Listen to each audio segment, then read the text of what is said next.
I'm Andy MacNeil, host of the Puck Portfolio. Welcome to episode 2. This is Canada Sports Betting's new podcast where I provide projections, betting advice, and strategies to help you make informed bets throughout the NHL season. But I'll also be picking the brains of some smart hockey people. Weekdays, 12:30 p.m. Eastern Time on the Canada Sports Betting YouTube channel and wherever you get your podcast. In today's episode, we're doing a bit of off-season cleanup with AP hockey writer Stephen Whyno, and we'll also be talking to ESPN's Puck Daddy, NHL senior writer Greg Wyshynski about the NHL Awards. Great episode, can't wait to get into it, but I want to remind you all to watch episode 1 to get a look at my 2023-24 NHL projections and hear my thoughts on the NHL futures betting market. So with that, let me bring in Stephen Whyno to see if he can clear up some things before the puck drops on the 2023-24 NHL season. Now it's time to bring in Stephen Whyno from the Associated Press to do a bit of off-season cleanup. Stephen, you know I like to make preseason predictions, but it always seems like there are a few stories that drag into the season, making it really hard to nail down the rosters for each and every team.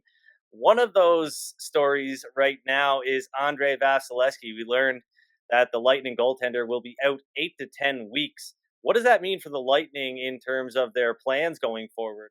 Yeah, Andy, this is the biggest question. And really, I'm glad that this happened before I made my predictions for the Atlantic Division and what's going to happen here, because this was a bombshell and an injury that had plagued Andrei Vasilevskiy for a while and finally got a surgery to fix it. And the Lightning have a handful of options here. It's not like they can go out and get Connor Hellebuck. They don't have the cap space to go out and get another star goalie. And in theory, they're going to try to tread water with one way or another with Andrei Vasilevskiy out for the first 2 months of the season. But Jonas Johansson being kind of the incumbent guy, I know Julian Breesbaugh, when the Lightning signed him in July, really liked what they could get in Jonas Johansson as a backup, and has had some success at times and also been really terrible at times. And so there's a really risk reward there in sticking with Jonas Johansson. An interesting option internally is Matt Tompkins, a 29-year-old Canadian kid who's never played in the NHL. He was Canada's goalie at the Beijing Olympics when the NHL didn't go. It'd be interesting to see. This might be his only chance to play in the NHL, and whether he is up to that sort of challenge. But there are external options too, and Spencer Martin got claimed off waivers by Columbus. I really thought Spencer Martin was someone, if the Lightning got to that order of claim, that they would have claimed him. And I think they're going to be aggressively looking at the waiver wire of guys who are third, fourth goalies. Think of someone like Alex Lyon in Detroit, somebody like that. Even the Montreal Canadiens, I know they traded Casey DeSmith already, but they have an extra goaltender there, whether it's a Caden Primo. I think they're going to stick with Jake Allen, but you also have Samuel Montembeault there. They have a little bit of a crowded crease. There are teams who are going to try to sneak goalies through waivers, and the Lightning are going to be looking at that. Obviously, you've got Brian Elliott, who played there last year, is very familiar with the team. If they want to go back to that well of somebody who knows the system, knows Tampa very well, and also Yaroslav Halak is out there as probably the best veteran goaltender available. The Lightning have a couple of weeks now, or at least a little bit over a week, to kind of make a decision before opening night. And it's also not something they have to do before opening night. If they want to stick with Jonas Johansson and Matt Tompkins early in the year and wind up going and get somebody after that, they have that. Because they're really going to have to try to survive 2 months without Vasilevskiy. Yeah, regardless of what they do, it's going to be a step down from Andrei Vasilevskiy, and the Lightning are going to have to find a way to deal with that. But moving on to another story that broke on Monday, the signing of Trevor Zegras, the Ducks locking him up, but Jamie Drysdale of the Anaheim Ducks and Shane Pinto of the Ottawa Senators have yet to be signed by their respective teams. So what can you tell us about those players, as we're just, like you said, about a week out of the regular season? Interestingly, I actually think the Zegras deal helps the Shane Pinto deal happen. I think now that you have a baseline of what Trevor Zegras is going to get paid on what's kind of a bridge deal, a 3-year contract for just over $17 million, it really does slot in Shane Pinto of what he might be worth and kind of what his value is worth as a restricted free agent, because there has been a little bit of an impasse between Pierre Dorian and Shane Pinto's camp about that. We have the rumors of the Flyers wanting to trade for him. He's not a guy the Senators want to get rid of. He's somebody who is an important part of their present and future. This is the year that everyone thinks Ottawa is going to take that leap. I have to imagine there's a really good chance Shane Pinto is signed before opening night. And the same thing with Jamie Drysdale. Now that the Ducks got their kind of big fish out of the way, Jamie Drysdale is a guy who we don't know after injuries kind of what the Ducks have in someone like Drysdale. But when this is a team that you're trying to kind of build young and get experience, it's not helpful for a guy like Drysdale to be missing action in even in October and November. Yeah, that's for sure. And another big fish that's out there in the free agent market, perhaps I guess the biggest fish out there in the free agent market is Patrick Kane. We saw his agency drop a video last week of him training, getting ready for the season. What is the latest that you've heard on Patrick Kane? Is he still connected to the Buffalo Sabres? Is anybody else in the mix? What are you hearing about number 88? Well, I know he's going to get a lot of interest, and this is a fascinating situation from Patrick Kane because Nick Backstrom and Ed Jovanovski are the only players in the NHL to come back from this hip resurfacing surgery. And it took Nick Backstrom a while, maybe all of last season, to really be back to his old self, and maybe even now to be back to his old self in his mid 30s. Patrick Kane's trying to do the same thing now, and does on that video look pretty good, but it's going to be interesting to see because teams can't exactly like try him out. You're not going to bring him in and have him skate with the team, see how he looks. You're going to have to do this almost sight unseen with how Patrick Kane's going to handle game action. But I have to imagine there's 20 teams interested in Patrick Kane because it's not like you have to pay him a $10 million contract like he was on before in Chicago. He's over 35 years old. So teams can get really creative with bonus structures and kind of moving the money to next year when we expect the salary cap to go up by 4.5 million or more.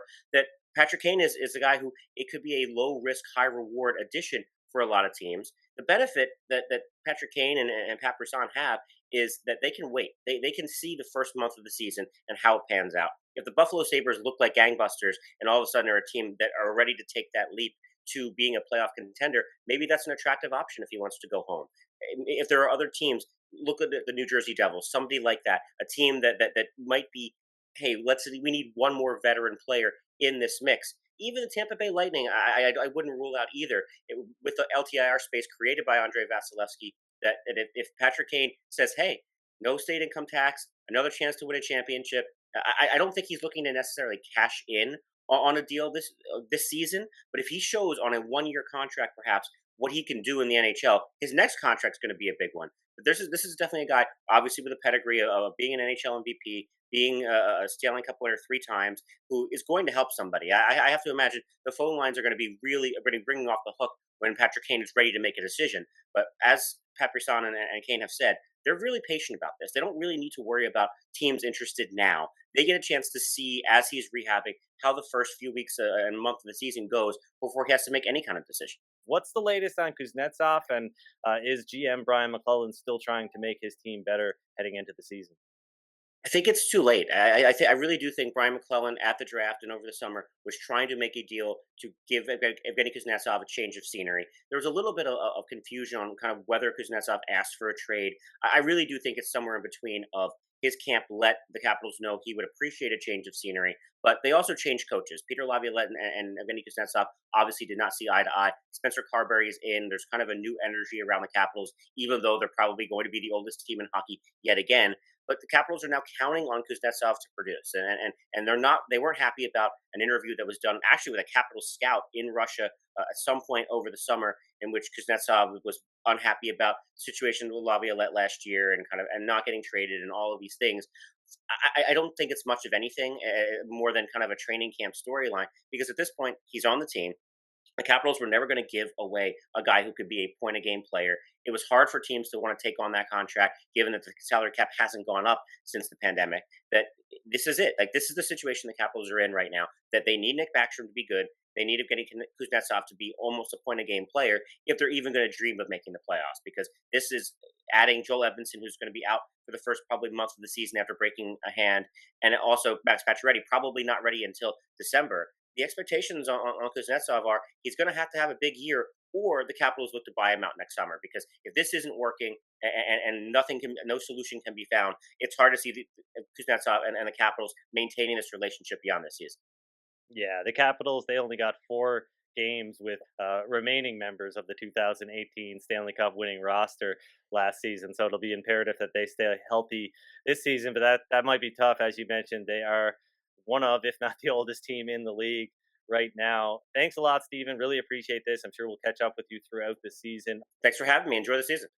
Great stuff from Steven, as always. It's going to be really interesting to find out what the Tampa Bay Lightning do between now and the start of the season to solve their goaltending problems. And it's going to be really fascinating to watch and find out where Patrick Kane is going to end up. I think number 88 got a little bit more juice left in him than some people give him credit for. I know his stint with the Rangers was very underwhelming, but I would not be surprised to see Patrick Kane come back and make a big impact in the NHL. But now let's talk to ESPN's Greg Wyshynski about the NHL awards.